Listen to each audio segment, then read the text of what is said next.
오늘은 이슬람 근본주의 역사적인 배경과 원인에 대해서 말씀을 드리도록 하겠습니다.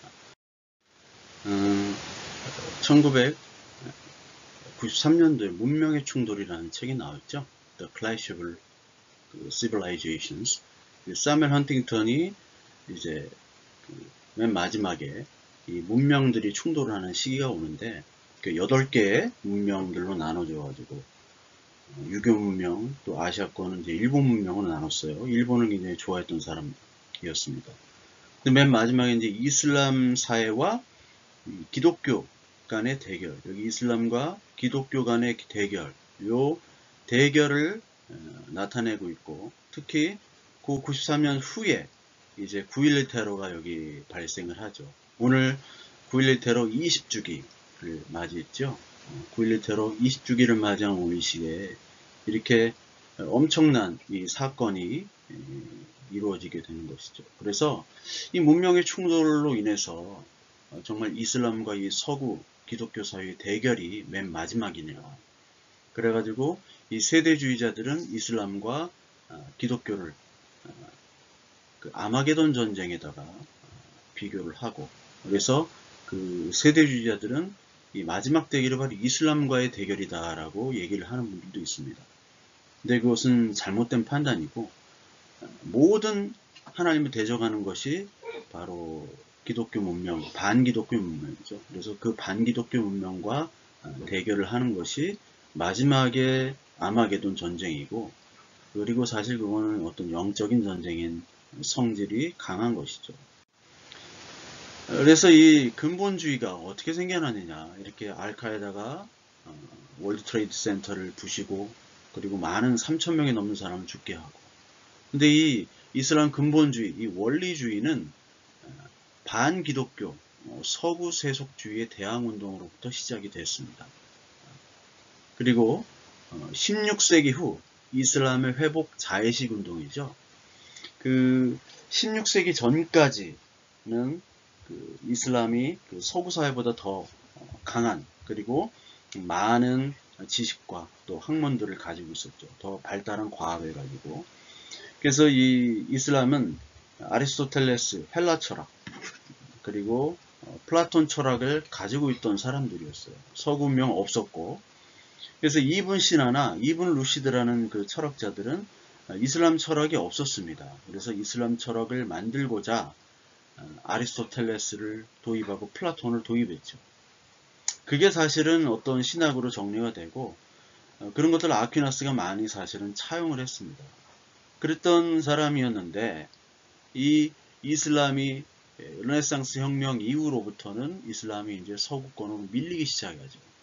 1453년도에 오스만 투르크가 이제 그 비잔틴 제국을 멸망시킨 후에, 그 다음부터 이제 오스만 투르크 제국이 그 지중해 연안을 다 이제 제국으로 만들어 버리죠. 그러나 서구 유럽이 훨씬 더 발달된 문화를 가지고 이슬람보다는 훨씬 더 뛰어난 문명을 가지게 됩니다. 그리고 이 전통 종교의 강한 지역에서 출현하게 되는 것이죠. 종교, 민족, 문화, 세속화가 우려되기 때문에 이 오스만 투르크, 그리고 나중에 많이 등장한 독립국가들, 이제 19세기로 넘어오면 서구화에 가장 영향을 많이 받았던 그런 이슬람들이 등장하면서 이슬람 원리주의자들은 다시 이슬람으로 회귀하자, 초대 이슬람으로 회귀하자는 것이 바로 근본주의 원리주의 이슬람 사람들이었습니다. 그래서 이 사람들은 샤리아 율법과 와하부주의, 그리고 극단적인 공격성으로 지하드로 이제 전 세계를 정복하려고 하는 것이죠. 그 샤리아 율법이라는 게 뭐냐면 이 이슬람 율법을 얘기하는 거예요. 그 중세 시대에 있었던 그 이슬람 율법을 얘기하는 겁니다. 와하부주의는 이따가 설명을 드립니다. 근본주의, 그 원리주의 이슬람에서 가장 중요한 것이 바로 와하부주의예요. 여기 보시면 이제 오스만 투르크 제국이 이 많은 영토들을 다 차지했죠. 이쪽은 이제 이란이고, 그리고 여기 이제 사우디 아라비아, 현재 사우디 아라비아입니다. 그 나머지는 이제 오스만 투르크가 다 차지하게 되죠. 그러니까 여러분들 설명을 쉽게 하기 위해서 여기 1529년, 1683년에 빈 포위 공격이 나오고 그 전에 이제 1453년에 비잔틴 제국이 멸망을 하죠. 마흐메트 1세에 의해서. 오스만 제국은 마흐메트 1세 그리고 살렘 1세 그리고 슐레이만 이렇게 이 기간 동안 아주 큰 번영을 합니다. 그러니까 슐레이만 같은 게 이름이 솔로몬이라고 봅니다. 솔로몬, 살렘 1세, 샬롬 다 같은 어원에서 나왔기 때문에. 그리고 이제 그 전에 여기 레판토 해전이라는 게 있습니다. 1571년도에 그 레판토 해전에서 오스만 투르크가 기독교 스페인을 중심으로 한 그 연합군에게 패배한 후부터 오스만 제국이 점차 이제 기독교 제국으로부터 밀리기 시작하게 되는 원인이 되죠. 밀리기 시작합니다. 그래서 지금 오스만 투르크를 왜 보느냐? 오스만 투르크가 지금 중요하기 때문에 그래. 원리주의 그 형성에서 여기 다시 넘어가시면 이렇게 오스만 영토가 이렇게 많았던 오스만 영토가 1914년도에 한번 보십시오. 1914년도. 1914년도의 영역을 보면은 이만큼으로 되게 작게 돼버리죠. 요만큼밖에 안 돼요. 그 전에 이제 그리스가 오스만으로부터 200년, 250년 지배를 받다가 이제 독립을 하고, 나머지 알제리, 리비아, 이집트 다 이제 여기 상실을 하게 돼요. 특히 1914년 이후, 1차 대전 이후에는 오스만이 패전국이 되어버립니다. 오스만이 패전국이 되어버리고, 이 오스만 투르크 제국은 이제 술탄에서 공화정 국가가 되어버리는 거죠. 그러니까 더 이상 술탄의 국가, 이슬람 국가지만 이슬람의 원리주의 포병하면서 하는 국가가 아니라 현대 국가로 거듭나는 거죠. 그러니까 그것에 반대하는 이슬람 세력이 있을 것이고 그것에 동조하는 이슬람 세력이 있는 겁니다. 그래서 여러분 이 사람이 이제 무스타파 케말 파샤 아타튀르크, 아타튀르크라는 뜻은 터키의 아버지라는 뜻이고 티르크의 아버지. 원래 무스타파 케말 파샤라는 이름인데 이 청년 투르크장을 조직했던 사람입니다. 이 케말 파샤가 원래는 이 장군이었어요.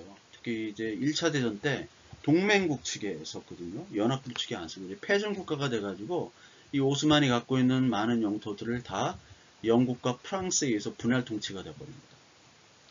그 전까지는 뭐 우리가 아는 이란이나 사우디 이 정도는 빼고 우리가 아는 대부분의 그 아랍의 국가들은 국가가 아니었어요.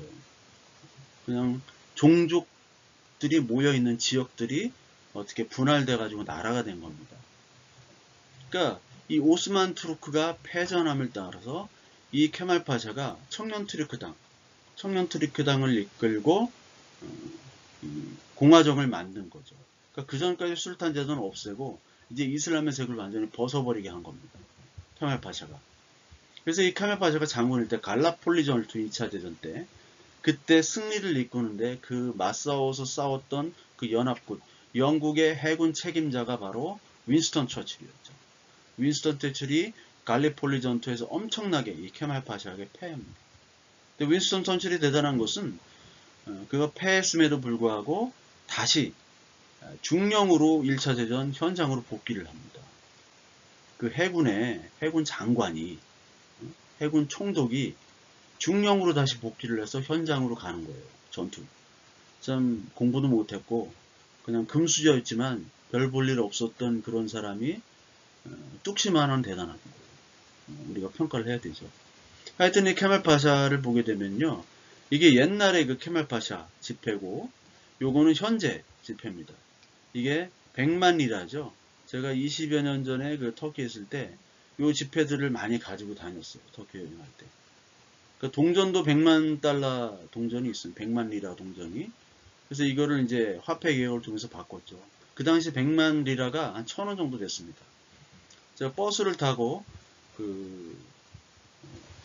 어디죠? 에베소. 에베소 기억이 안 납니다. 에베소로 갈 때 버스비가 그때 5,800만 리라였어요. 5,800만.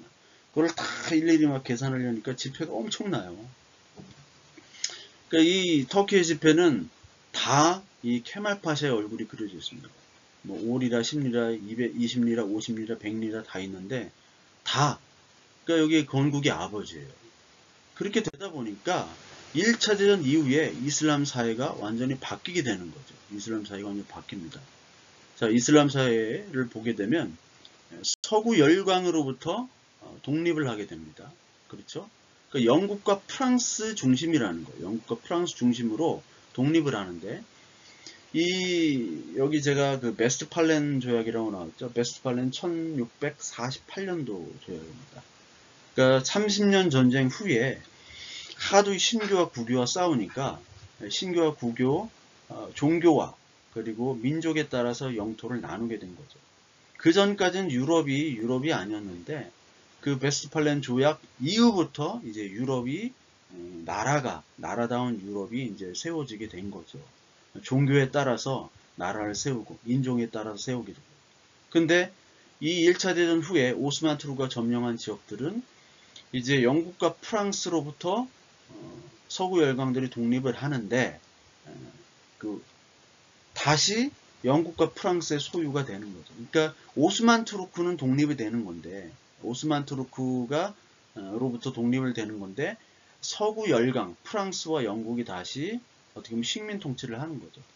근데 임의의 경계선으로 그 나라 안에 수니파와 수피파, 시아파들도 다 있고 그리고 거기에 여러 종족들이 섞여 있는 상태로 이제 독립을 된 겁니다.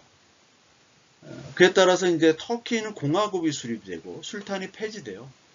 그러니까 서구 헌법과 샤리아 율법이 적용이 금지됩니다. 그러니까 지금도 이집트나 아랍에미리트나 카타르 이런 데서 샤리아 율법을 어디까지 적용해야 되느냐 이런 걸로 고민을 많이 합니다. 사우디아라비아는 샤리아 율법을 아주 보수적으로 적용을 하죠. 샤리아 율법은 중세 때 법이에요. 중세 때.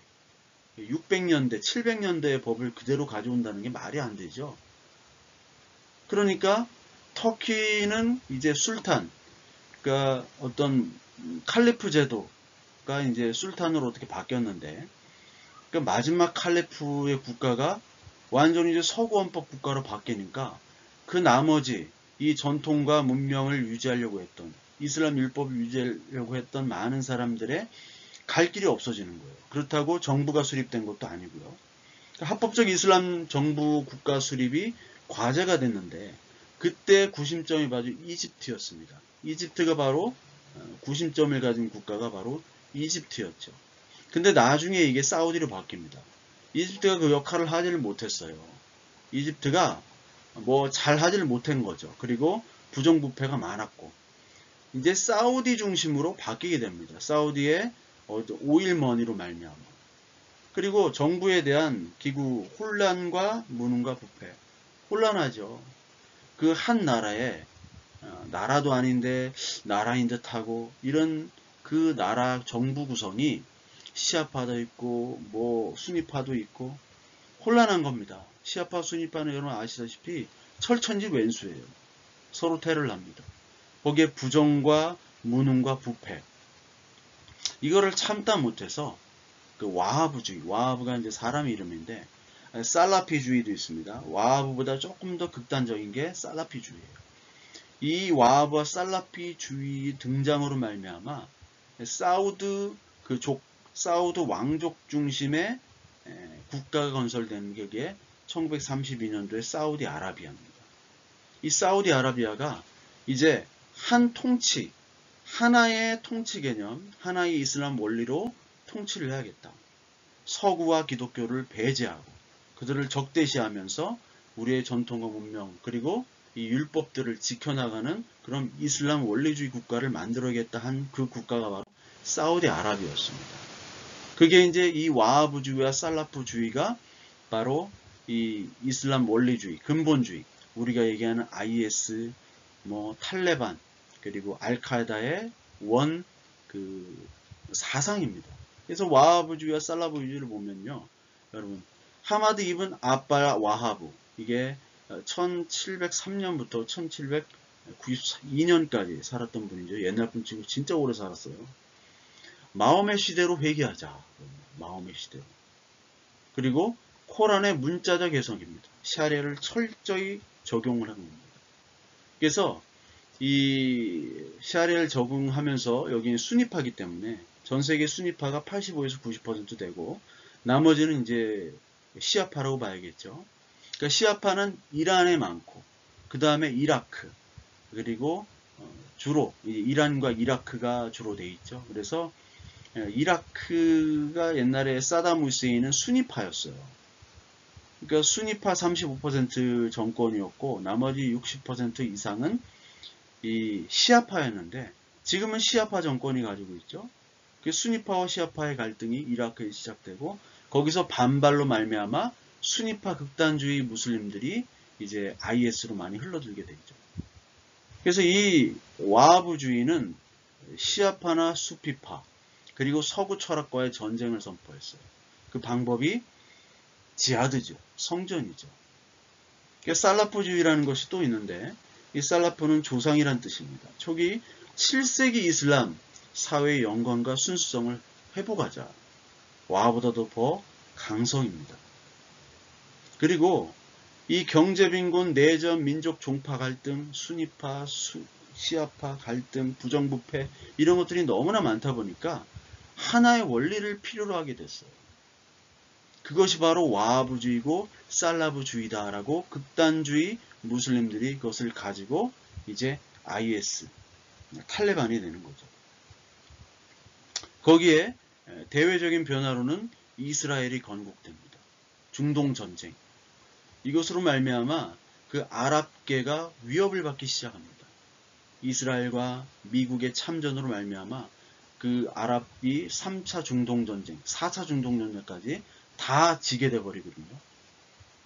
그러므로 말미암아 이집트의 구심점도 없어지고 사우디도 이제 친미가 되고 카타르도 친미죠. 카타르에 미국의 공군기지가 있습니다. 그 카타르의 알자지라 방송이 있고 또 카타르의 탈레반 연락소가 있어요. 그 알자지라 방송을 어떻게 제가 운 좋게도 그 카타르에 한번 갔을 때 그걸 한번 봤는데 여기에 알자지라 방송이 있구나. 그 방송 몰랐는데 알자지라 방송이 아주 유명했잖아요. 그러니까 카타르의 것들을 다 가지고 있더라고요. 그 와하브주의, 살라프주의는 특히 사우디아라비아의 건국 이념이 됐죠. 그래서 사우디아라비아가 낳은 그 테러리스트가 누굽니까? 오사마 빈 라딘이죠. 오사마 빈 라딘이 사우디 출신의 금수저 아닙니까? 지금 그 알카에다, 지금의 알카에다 지도자도 지금 그 사우디 출신이에요. 아리만 알자와리.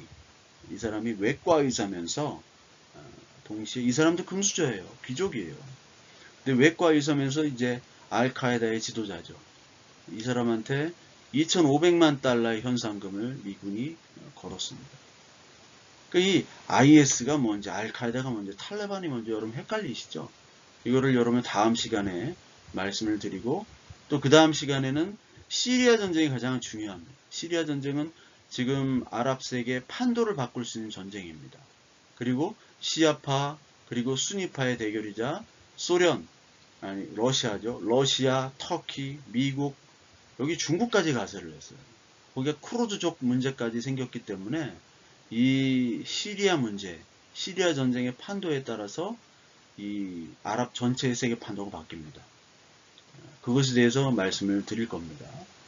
그러니까 IS, 알카에다, 탈레반이 등장하게 되는 계기가 뭐냐면 그러니까 근본주의 이슬람이 극단화가 된 원인은 바로 1979년도에 소련의 아프간 침공이 있기 때문에 그렇죠. 그 전에 이 아프간의 상황, 79년 전의 상황은 60년대 후반부터 아프간이 이제 공산화되기 시작합니다. 소련의 영향으로. 60년대, 50년대 이 엄청난 동구권에다 공산화가 밀려들잖아요. 그래서 아프간까지 공산화가 되고 그 공산화가 됨으로 말미암아 인민의 평등을 주장하죠. 재산의 균등 분배. 그러면서 이슬람 원리는 적대시하는 거예요. 그러므로 말미암아 그 안에 있던 이슬람 원리주의자들과 공산주의자의 대결, 내전이 끊이질 않았습니다. 서로 쿠데타를 일으키고 서로 공격하고. 그래서 이 이슬람 원리주의자들의 위협을 느낀 이 소련이 아프간을 침공하게 되죠. 아프간을 침공하니까 아프간이 침공하면은 그 아프간 영향하에 이제 공산주의가 밀려들기 시작하니까 미군이 이제 소련을 견제하게 돼버렸죠. 공산주의의 남하를 방어하기 위해서 미국은 당연히 이슬람 원리주의자들을 지원할 수밖에 없습니다. 그렇죠. 그와 동시에 1979년도에 이란 호메이니 혁명으로 말미암아 이 이란의 팔레비 왕조가 축출이 됩니다. 팔레비 왕조 축출해요. 외국으로 망명해버려요. 그러니까 시아파 근본주의 정권이 생깁니다. 그러니까 아프간 옆에 있는 이란은 시아파가 되고 그 나머지는 다 이제 아프간 이쪽은 그 수니파잖아요. 근데 이라크는 수니파가 적은데 수니파 정권이 되어버렸어요. 그러니까 이 이란이 시아파 정권이 돼버리니까 원래 미국이 친미 정권이었던 그 팔레비 왕조가 축출되고 이때 미국의 444명의 외교관들이 인질이 돼버려요. 이란 호메이니 혁명 때. 구출 작전도 실패를 하게 되죠.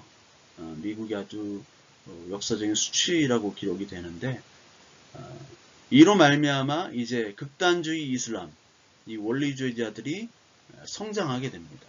그때 이제 탈레반이라는 뜻이 이제 학생이라는 뜻이고 알카에다는 어떤 기반, 기초라는 뜻이에요. 사실 이 IS는 알카에다의 그 이라크 지부였습니다. 가장 작았던 것이 아주 커졌죠. IS는. 탈레반은 작았어요. 그 9.11 때 이후로는 알카에다가 굉장히 성장을 했는데 미국이 이제 알카에다를 때리고 탈레반도 때리고 IS가 엄청 성장했는데 IS를 엄청 때렸죠. 지금은 이제 탈레반이 가장 큰 세력이 됐습니다. 아프간을 다 점령했기 때문에. 그 미국은 이제 그 아프가니스탄 그 원리주의자 수니파 무슬림들을 이제 지원하기 시작하는데 그게 사우디도 지원하고 미국과 파키스탄이 지원하죠. 다 사우디, 파키스탄이 수니파니까 지원하게 되는 겁니다. 탈레반을 공산주의로부터 수니파 국가를 만들기 위해서. 그래서 20만 명의 무자히들이 양성이 돼요. 여러분 그 89년도에 나오는 First Blood 3 이게 람보 3인데 람보 3인데 거기에 이제 아프가니스탄으로 이 존 램보 실베스터 스탈론이 구하러 가죠. 소련군과 싸우다가 나중에 막 말 타고 막 오는 그런 아프가니스탄들이 있는데 그게 바로 이 무자헤딘들인 거예요. 무자헤딘 탈레반들이 미국과 파키스탄, 미국 CIA가 많이 여기 개입했고 20만 명의 무자헤딘을 양성했습니다. 그래서 다수가 와하비즘 수니파 사우디 전사예요. 그러니까 지금의 탈레반과 알카에다 IS는 사실은 미국이 키운 겁니다. 미국이. 사우디와 같이 사우디가 물심양면으로 지원을 하고 그리고 89년도에 이제 소련이 결국 철수를 하게 되자 사우디 정부는 사우디 출신들이 이때 한 80%가 가요. 이 알카에다 탈레반의 80%가 바로 사우디 출신입니다. 가는데 이제 무자헤딘 국내 복귀가 저지가 되죠. 오지 말라는 겁니다. 그래서 아프간과 이라크에 흩어져 가지고 이제 원리주의자, 테러리스트가 되는 겁니다. 우리 실미도 봤죠. 그것처럼 이제 테러리스트, 그 테러를 어디에다 행하느냐? 주로 서구 사회에다 행하게 되는 거죠. IS, 알카에다, 탈레반. 그래서 다음 시간에는 IS와 탈레반, 알카에다가 차이점이 뭔지 그리고 그 다음에는 시리아 내전이 가장 중요한데 그 시리아 내전이 어떤 성격을 가지고 있는지를 여러분들에게 말씀을 드리도록 하겠습니다.